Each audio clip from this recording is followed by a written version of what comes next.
ఏ party అయినా కానివ్వండి, ఒక్కసారి అధికారం నుంచి దూరం అయితే ఆ పార్టీలో బ్రహ్మాండంగా అధికారాన్ని ఎల్లగబెట్టిన వాళ్ళు, పార్టీలలో అప్పటి వరకు కనుక ట్రబుల్ షూటర్లుగా పేరు గడించిన వాళ్ళే మెల్లగా పక్కకి జారుకునే ప్రయత్నాలు చాలాసార్లు జరుగుతూ ఉంటుంది. ఇక నెక్స్ట్ ఒక రకమైన వాళ్ళ గురించి చెప్పక్కర్లేదుగా. ఇప్పుడు జగన్మోహన్ రెడ్డి గారు ఆంధ్రప్రదేశ్లో అధికారానికి దూరమైన తర్వాత ఇక నెక్స్ట్ రాబోయే రోజుల్లో చాలామంది గోడ దుంకేస్తారు. అందులో అయితే ఎవరికి ఏమో అనుమానం ఉండదు.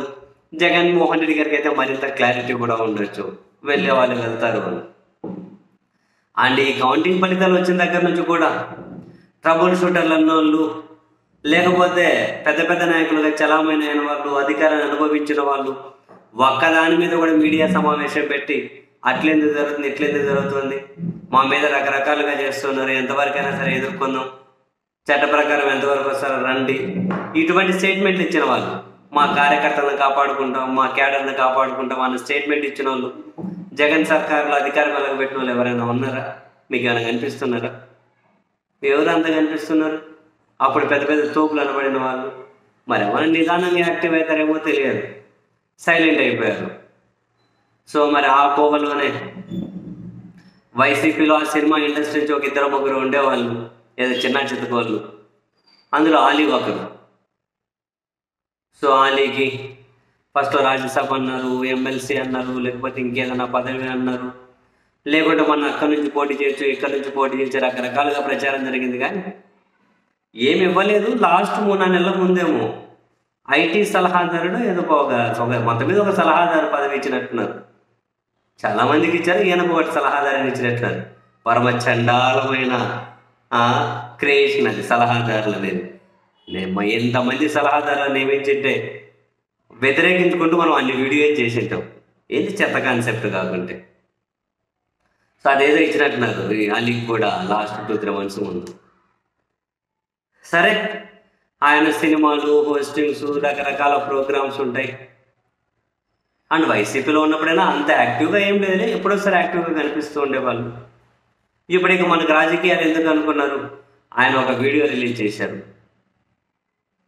ఎప్పటి నుంచో రాజకీయాల్లో అయితే ఉన్నాను, నేనున్న పార్టీని వాళ్ళ నాయకుడిని పొగడడం తప్ప వేరే పార్టీ నాయకులను వ్యక్తిగతంగా కించపరిచే విధంగా నేను ఎప్పుడు చేయలేదు, నాది ఆ తత్వం కూడా కాదు. సరే, ఎనీహో మొత్తం మీద అయితే నేను ఒక ట్రస్ట్ పెట్టాను. ఇప్పటికే నా సంపాదనలో 20% ఆ ట్రస్ట్కి మళ్లించుకుంటూనే నాకు సాధ్యమైనంత వరకు మా నాన్న పేరు మీద సేవ చేస్తూ ఉన్నాను. ఇక నేను ఏ రాజకీయ పార్టీకి సంబంధించిన వ్యక్తిని కాదు, రాజకీయాలకు పూర్తిగా నేను బయటకు వచ్చేసాను, దూరం జరిగిపోతున్నాను. ఎప్పుడు మళ్ళీ ఇటువైపు వచ్చి చూడను. నా పనేదో, నా వృత్తి ఏందో, నా సినిమాలు ఏందో, నా సేవ ఏందో నేను చూసుకుంటాను.